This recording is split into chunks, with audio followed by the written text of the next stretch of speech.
સંસ્કૃત બોર્ડના અધ્યક્ષ તરીકે હિમાંજય પાલીવાલે કાર્યભાર સંભાળ્યો। ગુજરાત સરકારના શિક્ષણ વિભાગ દ્વારા સંસ્કૃત ભાષાને સંવર્ધન માટે થઈને ગુજરાત રાજ્ય સંસ્કૃત બોર્ડની સંરચના કરવામાં આવી છે। શ્રી રામ જન્મભૂમિ તીર્થ ક્ષેત્ર પ્રાણ પ્રતિષ્ઠાની વર્ષગાંઠના શુભ મુહૂર્તે તારીખ 11 જાન્યુઆરી 2025ના રોજ હિમાંજય પાલીવાલે ગુજરાત રાજ્ય સંસ્કૃત બોર્ડના અધ્યક્ષ તરીકે દાયિત્વ સ્વીકાર્યું હતું। તેમની સાથે ઉપાધ્યક્ષ તરીકે પંકજભાઈ ત્રિવેદી તેમજ સભ્યો ડોક્ટર આશીષ જનકરાય દવે, ડોક્ટર મયુરીબેન ભાટિયા અને ડોક્ટર અશોકભાઈ જોશીએ પણ દાયિત્વ સ્વીકારવા ઉપસ્થિત રહ્યા હતા। અધ્યક્ષીય ઉદ્બોધનમાં હિમાંજય પાલીવાલે જણાવ્યું કે દેવભાષા સંસ્કૃતની સેવા માટે ઈશ્વરે અમોને નિમિત્ત માત્ર બનાવ્યા છે। પરસ્પર સહયોગ અને સહકારથી જ સંસ્કૃતનો સર્વાંગી વિકાસ કરી શકાય। સંસ્કૃત ક્ષેત્રમાં જોડાયેલા તમામ શિક્ષકો, પ્રાધ્યાપકો,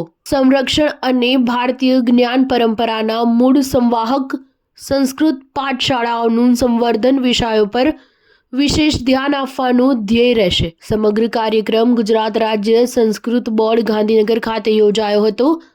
કાર્યક્રમમાં પૂર્વ સનદી અધિકારી સંસ્કૃત અનુરાગી કે જી વણજારા, વલ્લભભાઈ રામાણી, વિઠ્ઠલભાઈ વાગડિયા, ગૌતમભાઈ પટેલ, ડોક્ટર કૃષ્ણ પ્રસાદ નિરોલા, ડોક્ટર અવનીબા મોરી, જીતેન્દ્રભાઈ બ્રહ્મભટ્ટ, ગુજરાત રાજ્ય કોલેજ આચાર્ય મંડળના પ્રમુખ ડોક્ટર જયવંતસિંહ સરવૈયા તેમજ બંને પ્રાંતના સંસ્કૃત કાર્યકર્તાઓએ ઉપસ્થિત રહી અભિનંદન પાઠવી નવનિયુક્ત પદાધિકારીઓને પ્રોત્સાહિત કર્યા હતા। Star news 7 Patan. सर्वेभ्यो नमो नमः। अद्य अस्माकं परम आराध्य राम भगवता रामस्य प्राणप्रतिष्ठायाः प्रथमं वर्षगांठमस्ति। तदर्थं गुजरातजनेभ्यः सर्वेभ्यः अभिनन्दनानि शुभकामनाः च। मन्दिरम् अस्माकं भारतीयसंस्कृतिः तथा च आध्यात्मिक चेतनायाः प्रतीकमस्ति। भारतीयसंस्कृतिः तथा च आध्यात्मिक संस्कृतिः द्वयोः आधारः संस्कृतमस्ति। भारतस्य आत्मा संस्कृतमस्ति। संस्कृतेन विना भारतस्य कल्पनां कर्तुं न शक्यते। संस्कृतं विना भारतं नास्ति। तदर्थमेव अस्माकं लोकप्रियः संस्कृतानुरागी संस्कृताभिमानी माननीय प्रधानमंत्री नरेंद्र भाई मोदी जी द्वारा प्रेरित तथा च गुजरात सर्वकार द्वारा गुजरात राज्य संस्कृत बोर्ड गठितमस्ति।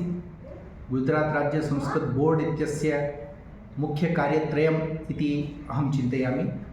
प्रथमं कार्यं संस्कृतभाषायाः संरक्षणं संवर्धनं, तथा च द्वितीयं कार्यमस्ति अस्माकं गुरुकुलपरम्परा तथा च ज्ञानपरम्परायाः संरक्षणं तथा संवर्धनं।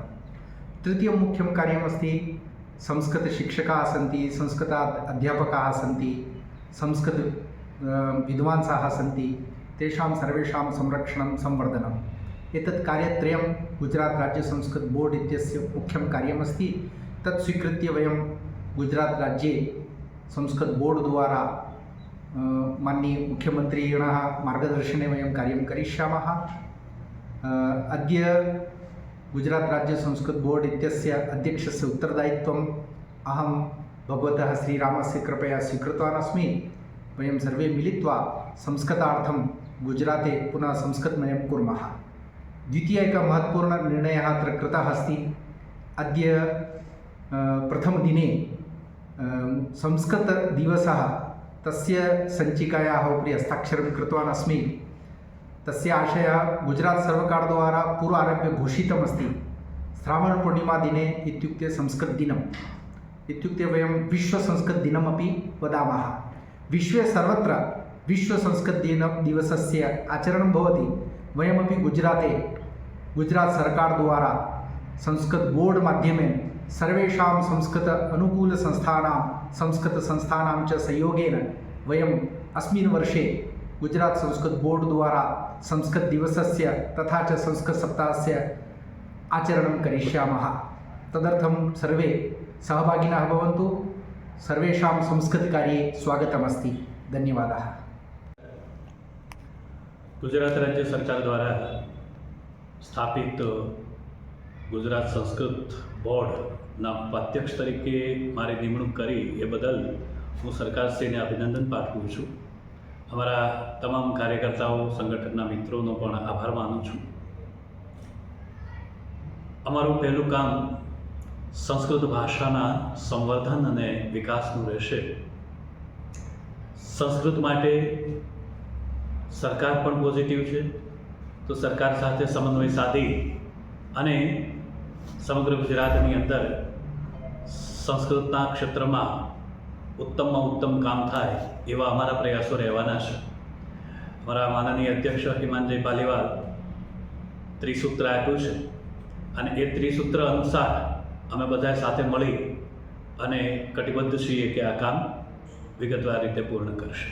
ધન્યવાદ.